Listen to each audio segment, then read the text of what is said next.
right, welcome back. So, back on the bench.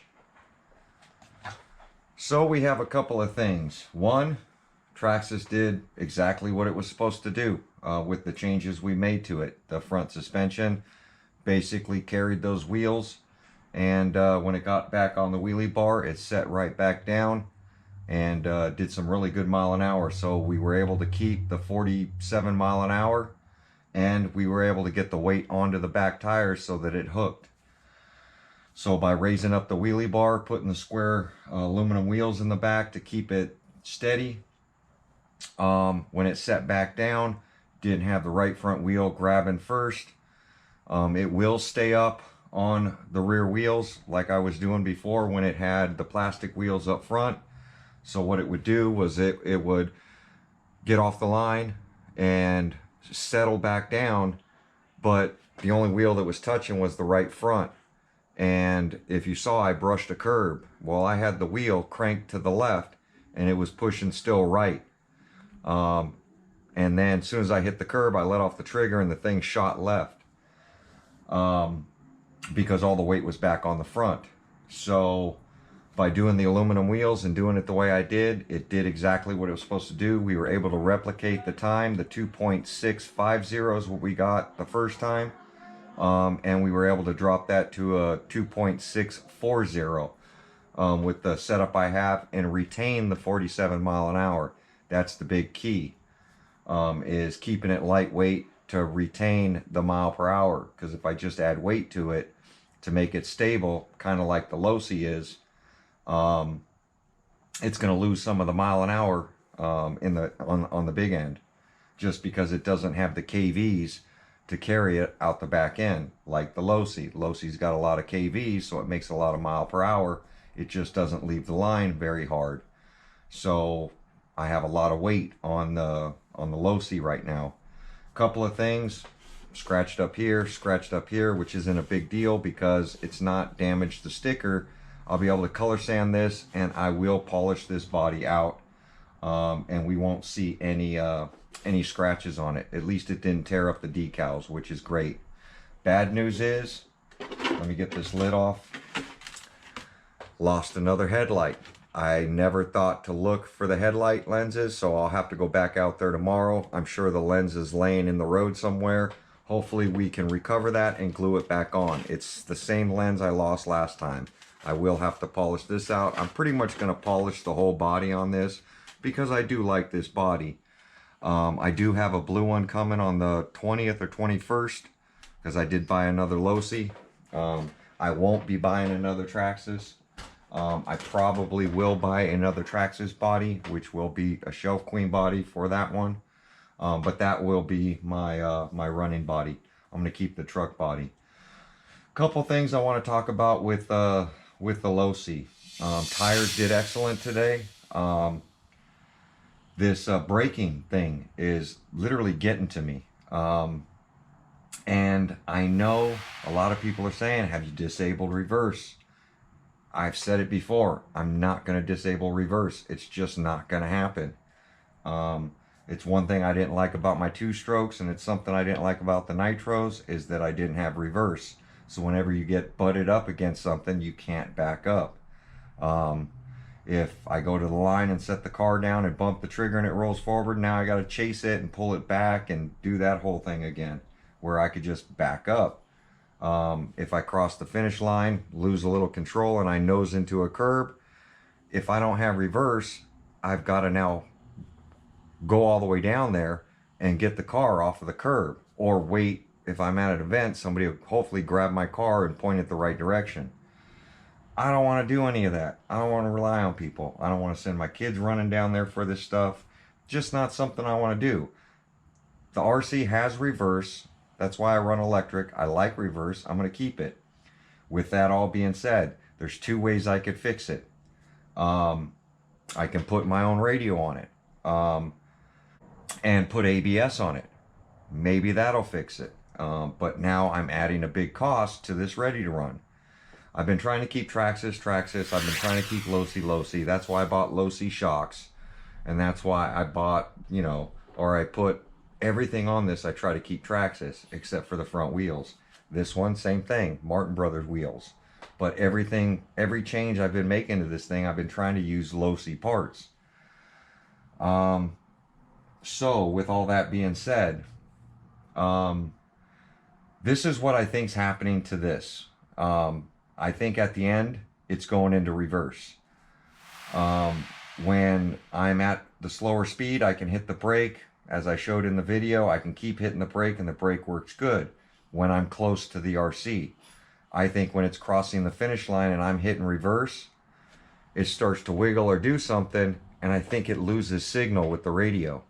UDRC had his, I think, lose signal once, and it went off. He disabled reverse.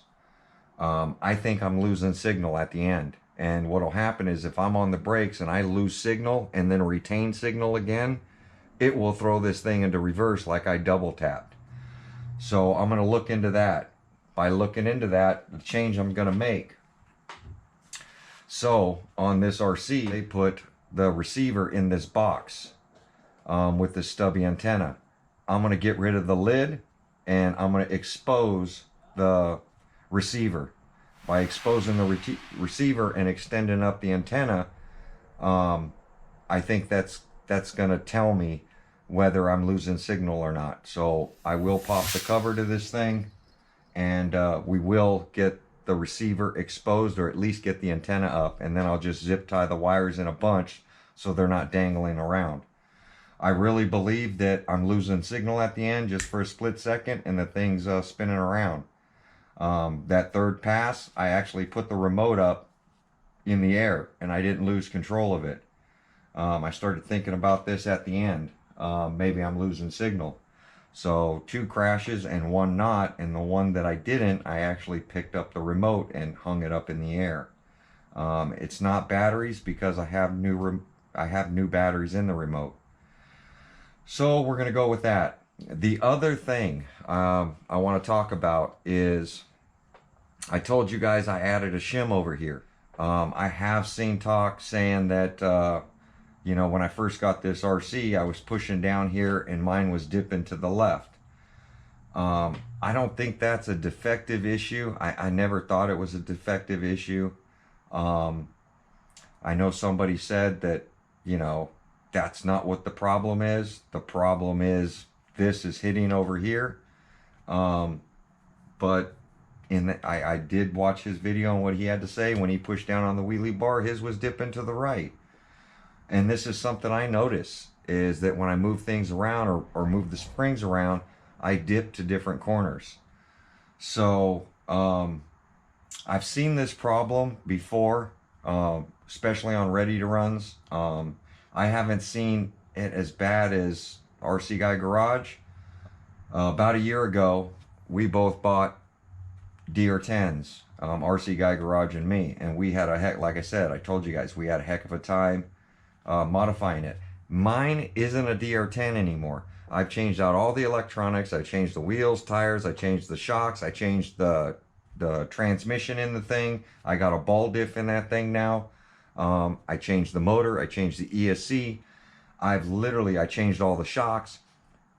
The only thing DR10 on that thing, I even changed the body mounts in the back. The only thing, even the wheelie bar I changed on it. So literally the only thing I have on my DR10 that's DR10 is the chassis, control arms, and body. And the steering servo. Literally I've changed everything else. The big reason I had to change everything, for one, it only had a 60 amp ESC. Didn't have enough power. The thing did like 18 or 20 miles an hour when we got them. So it was horrible. I was used to running watermelon. I'm not into that. You know, I want something, you know, 40, 50 miles an hour. So I definitely didn't like that. But the other thing I had, or the other thing that that RC Guy Garage experienced, was his springs collapsing. He could literally, and he showed it in a video, he would take his factory DR springs, they would be a certain length, he would squeeze it, and the thing wouldn't come back up. And that's the issue I'm having with this. Because they are RCs, We go for quality.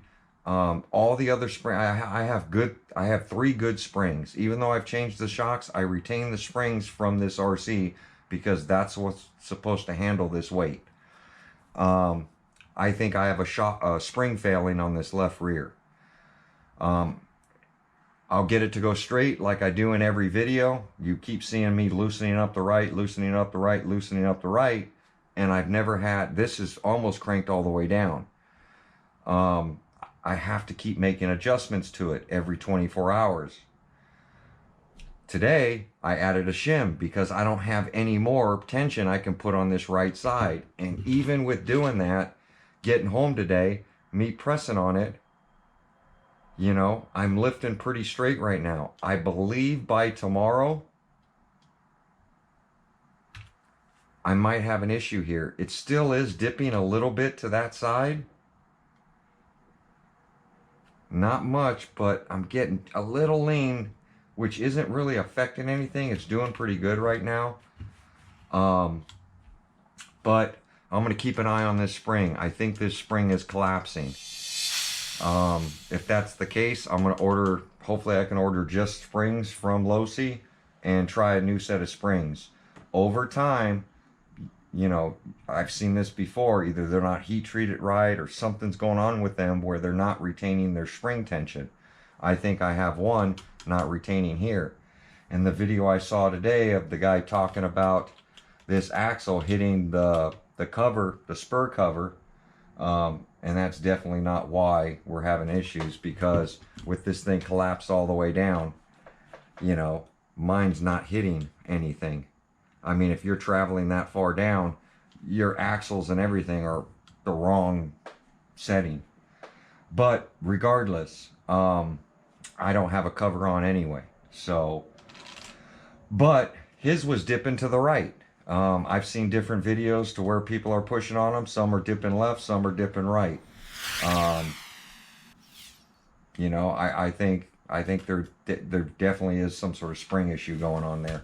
So I'm going to keep an eye on this right spring. That's why I haven't moved the position. I did mark the spring so that I know this is the one that's always been on the left rear. I know if I move it over to the right side, I start having the RC go the other direction, and I literally have to move my spring tension around. So I know it's something going on with the spring, because I've already changed the shock from the stock ones. I got a different shock. So it's 100% not the shock. And in thinking about it and talking to RC Guy Garage, you know, I remembered about his DR10, about he had the worst springs I've ever seen. All 4 of his were defective, to where he had to add so many spacers to his spring just for his DR10 to even, and it never even sat right. The thing was all crooked and leaning, and you know, but what do you expect for a, you know, $300 RC, you know? Quality's just not there. I still believe that the Losi quality is there. I'm almost 100% sure that now with having these foams out and getting the hook up, I'm going to now turn the punch level up. I haven't touched the punch level. The only thing I've messed with is brake, and the brake is at the minimum, which isn't enough brake to stop it anyway. But I'm trying to figure out what's going on with this braking in reverse. The other thing I'm going to do is reset the endpoints to my controller. I'm actually going to go through that and make sure that I am getting full trigger on this, and that the brake setting is proper, and that I'm not losing some sort of signal in the radio. The other thing, like I said, I'm going to do, I'm going to leave this cover off. I am going to zip tie this mess of wires in here. You can see the antenna wire is really long right here. This antenna wire, and it's literally wrapped in between these power wires, which can cause a signal interruption. So we're going to now move my antenna up. I'm going to zip tie all these wires so that they're not loose in here. And I'm going to try to keep this receiver. I'm going to just leave this cover off. And because it's towards the rear of the ESC, hopefully I start getting signal. And then I'm going to loosen up this. I'm going to pop the cap, and I'm going to stick the antenna wire all out the top right here. So we are going to take this antenna wire, we're going to pull it through the top of this. So loosen up this Allen so that I can get this tube out of here. We're going to take, look how long this antenna wire is, and it's all wrapped around in this box. Look how much antenna wire we have. That's a long antenna wire. And it's basically restricted by this short antenna tube that they got in here. So, let me see if I can get this thing back down in here now.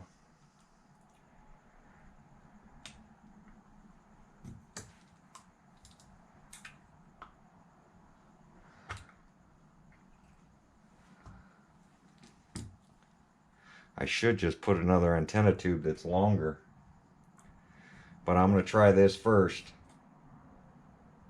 And I have a feeling this is going to fix my issue. I'm going to leave the rubber cap off.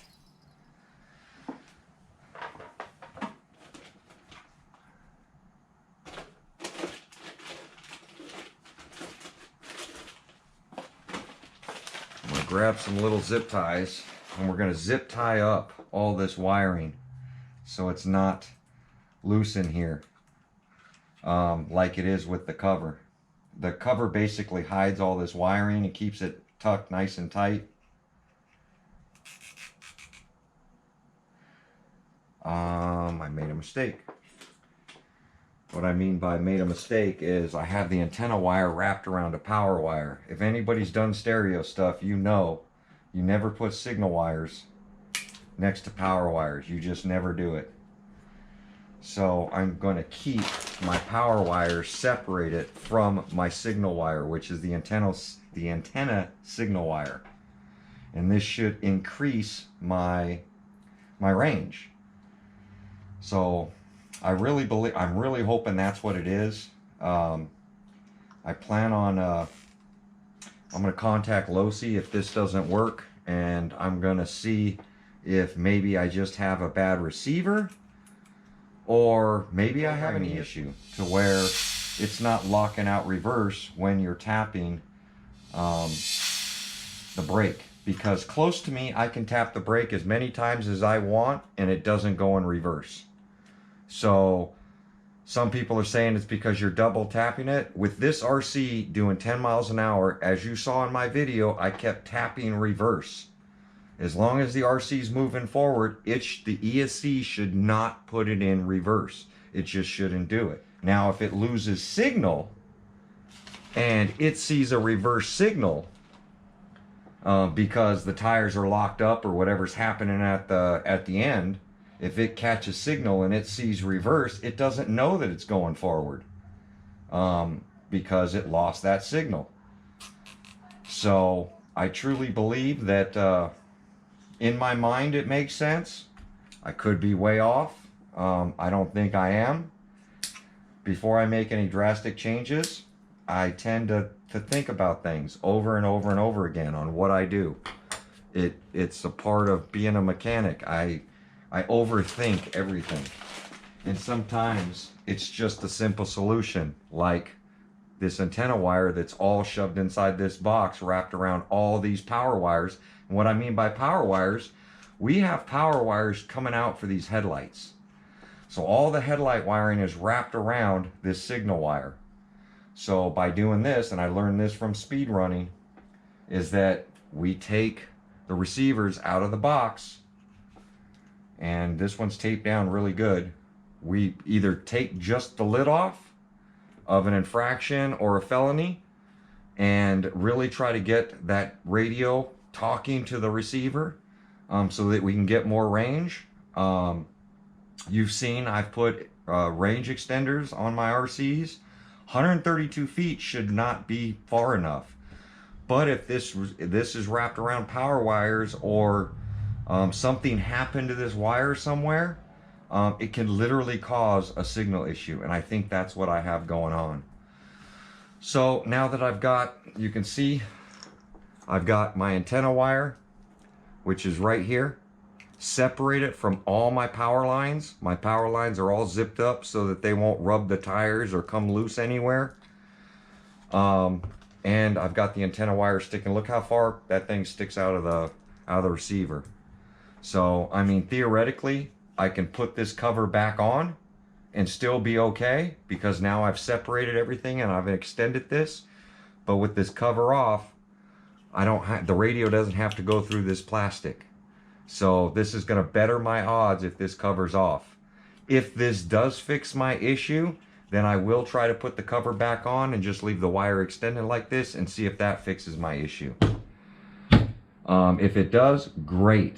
If it doesn't, then what I'll probably do, if putting on this cover, I lose range again, I'll take this receiver out, I'll put the box back on, I'll stuff all the wires into the box, and I'll put the receiver dead on top here, and I'll stick an antenna right out of the roof of the body if I have to.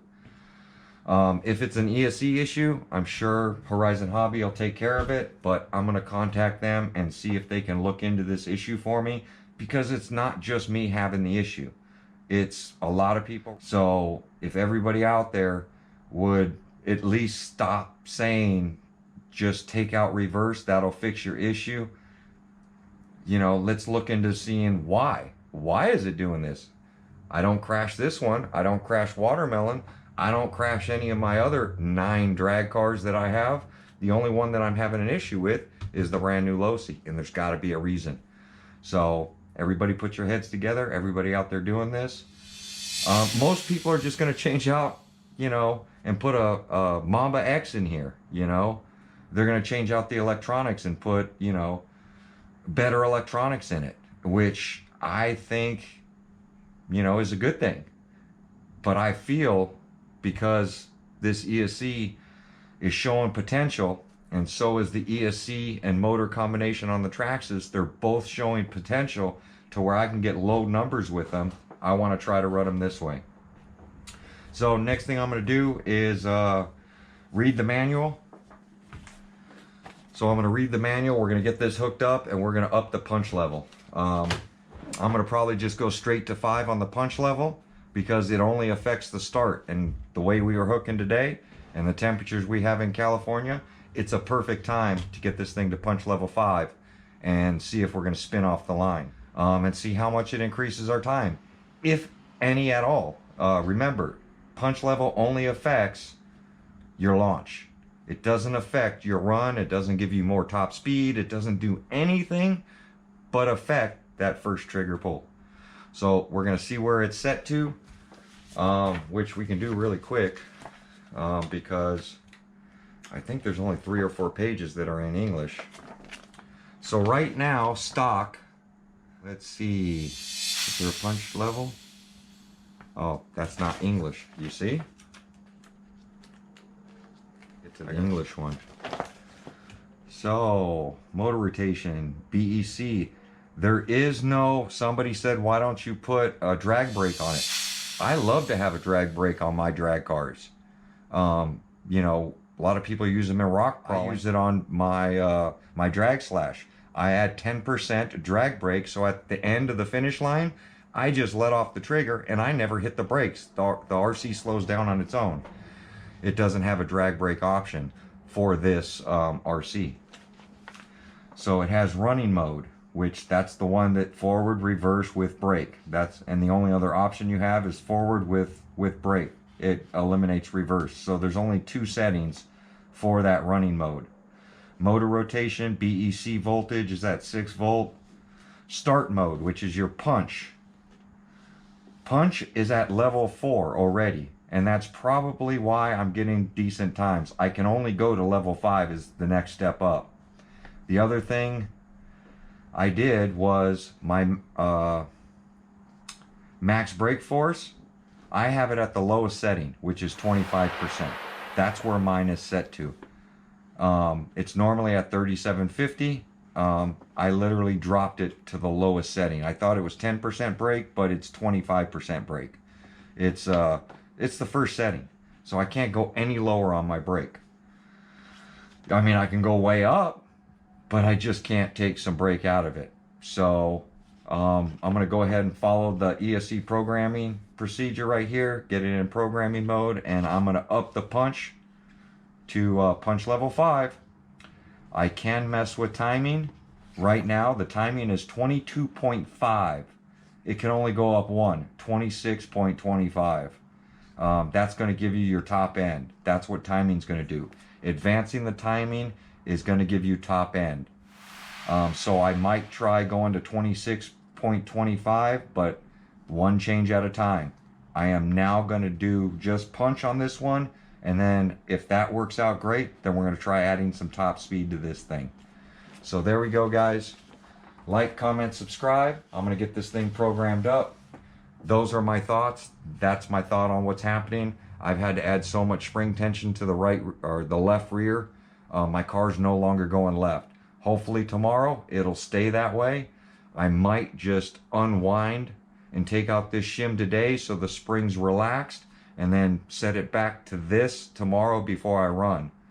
Another reason I have it hanging off of this, the less pressure I can put on these springs, the less they're going to collapse over time. So yeah, that's where we're at. So there we go. If you guys have any, you know what to do. Leave comments down in the comment section. I do read them all. I do listen. As you see, I took the foams out. I think it was, I'm not sure if it was RC Fun or there was one or two people, one person in particular that does a lot of drag racing. He's the one that told me in the video of where this thing was bouncing. I only did one run in. In that video, in the comment section, he told me to remove the foams. I have watched some of his videos in the past. I trust in what the guy says. You know, wish I could remember what channel it was. I'm bad with names. But when I saw he said take out the foams, I'll definitely try it. If you guys have a good idea, I have no problem trying it. I'm not going to try a bunch of stuff that I don't believe in. But if something makes sense, and you make sense when you're saying something to where they soften the sidewall on a belted tire, which means it's not going to grow anymore, and they made the sidewall softer so it could bite, all that made sense to me. And that's what he said in the comment section, and that's why I did it. Thank you, whoever you are. You know who you are. Appreciate that. It worked today. So we're going to get out tomorrow and test this one. I'm not going to test that one. I want to concentrate back on the Losi. I think the Traxxas, right where I have it, it's good for the stock class.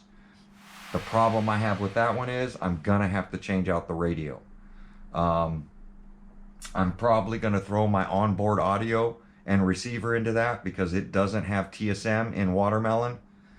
But the onboard audio will still give me the launch control on that. So it'll give me the advantage, and it's still a Traxxas part. I love how they put launch control in this, but I really want to hit an event, and the rules are very clear. You cannot have a TSM or AVC receiver installed into your drag car. You just can't have it.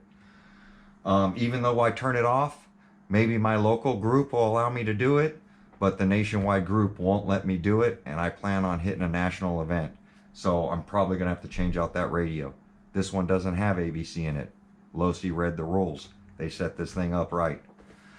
So there we go. Don't mean to ramble on. I'm going to get this one done. I'll see you guys tomorrow with running this thing, and it'll just be the Losi tomorrow and not the Traxxas. Traxxas so far, I've done a lot of slash builds, and the Traxxas to me is a lot easier to set up because I have all the parts to make the changes. The DR10 I had a really hard time with because Team Associated, I just didn't have a lot of parts for it. Didn't know a lot about the RC. This one is a new platform for me. I know what it needs to do. I'm just trying to get it there. So there we go, guys. Like, comment, subscribe. We will see you guys on my next video. Thanks for watching.